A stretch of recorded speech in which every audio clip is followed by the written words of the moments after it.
Hello everyone, you're welcome to my YouTube channel. And so today we are going to be looking at differentiation by quotient rule. Of course, differentiation is a process of taking derivative. You want to know the changes that have occurred during the process, right? From the initial point down to the final point, right? Okay, there are many rules, there are many approach to differentiation. Okay, so one of it we'll be looking at today is the quotient rule, right? And the quotient rule says that whenever your y, which is your dependent function, your dependent function rather, this is dependent. Whenever your y is equal to u all over v, that means a rational function, right? Fraction. Then your dy divide the x, it says your dy divide the x, that's the little change that have occurred during the process, is equal to v du over the x minus u dv over the x divide through by v squared. Now for this quotient rule, the formula is non-negotiable. You cannot say this is u dv over the x minus v du over the x.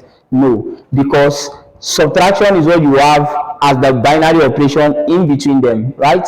And subtraction is not commutative. For example, 2 minus 1 is not equal to 1 minus 2. But in the case of product rule, you could actually, revert it as whatever way you like, because addition is commutative. 2 plus 1 is same thing as 1 plus 2. So we say that addition is commutative. You see that right now? You see that now? So going over to solve the first question, y is equal to tan x. Now somebody might be asking, is that a rational function? Yes, because tan x is equal to, so this is y equal to sine x all over cos x. This is just our basic knowledge of trigonometrical identities, trig ratios, right? So now we've been able to get a rational function like a fraction, right? So we can take quotient. We can take the quotient rule. So remember this, your denominator is your v and your numerator is your u, right? So by quotient rule, v divide the x is equal to v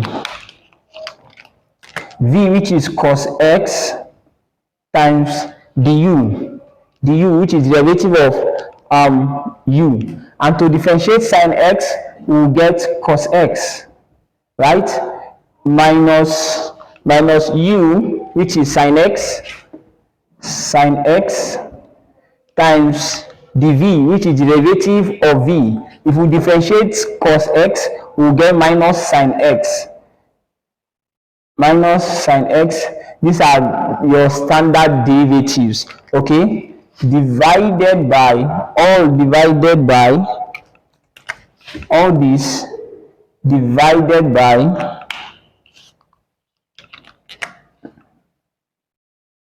by v squared, and our v squared is cos squared x, right?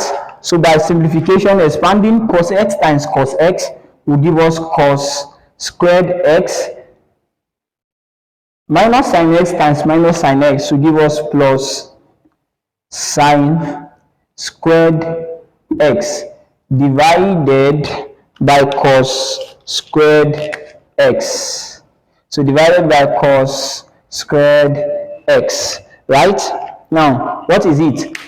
By our knowledge of trigonometrical identities, cos squared x plus sine squared x is equal to 1, and so this will be equal to 1 all over cos squared x. You agree with me that this will be equal to 1 all over cos x times 1 all over cos x, yeah? And we know what is 1 over cos x. You're right, that's correct. 1 over cos x is equal to sec, the inverse of cos. So we have the inverse of cos is sec. So 1 over cos is sec. So we have sec x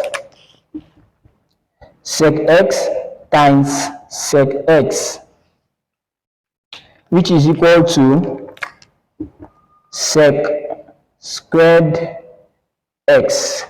Therefore, the derivative of y equal to tan x is equal to sec squared x, right?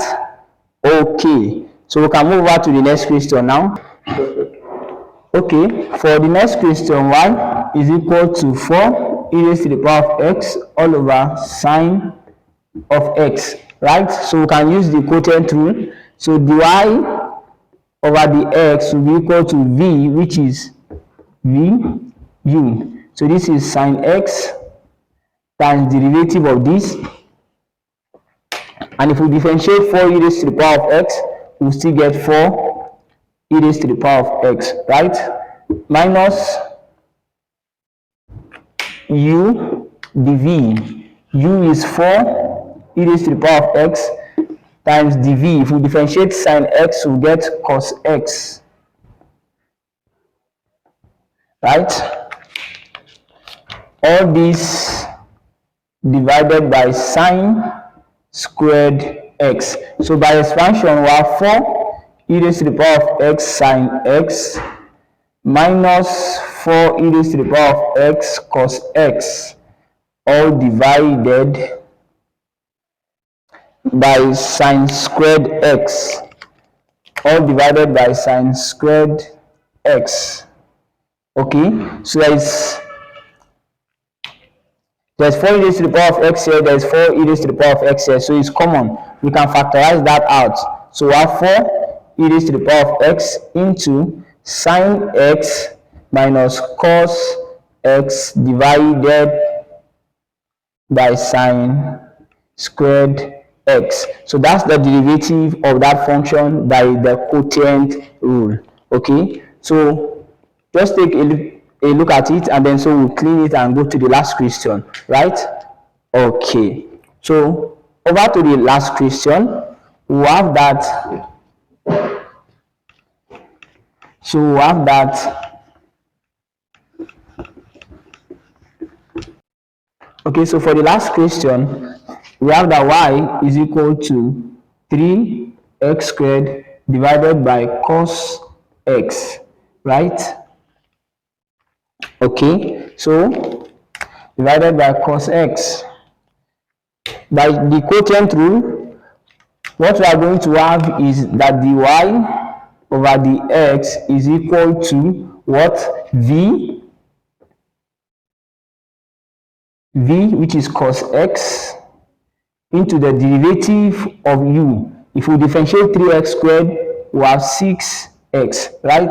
Minus u, which is 3x squared, into, when I differentiate v, which is cos x, I will get minus sine x. Okay, all of this divided through with cos squared x, right? So by simplifying, there is 3x common. 3x is common here. There is 3x here and there is 3x here. That's the only two things that are common, right? So we are going to simplify it out. So we have 3x into, if we remove 3x here, what we are going to have here is just 2.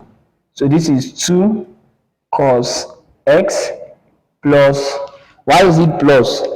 Minus is plus, right? Yes, that's true. So if we remove 3x from here, we'll be left with x. So x sine x divide 2 by cos squared x. And so that's the derivative of that function by the quotient rule. Okay, so if you enjoyed this video, like, subscribe, and then share with your friends. Up until I see you again, thank you so much.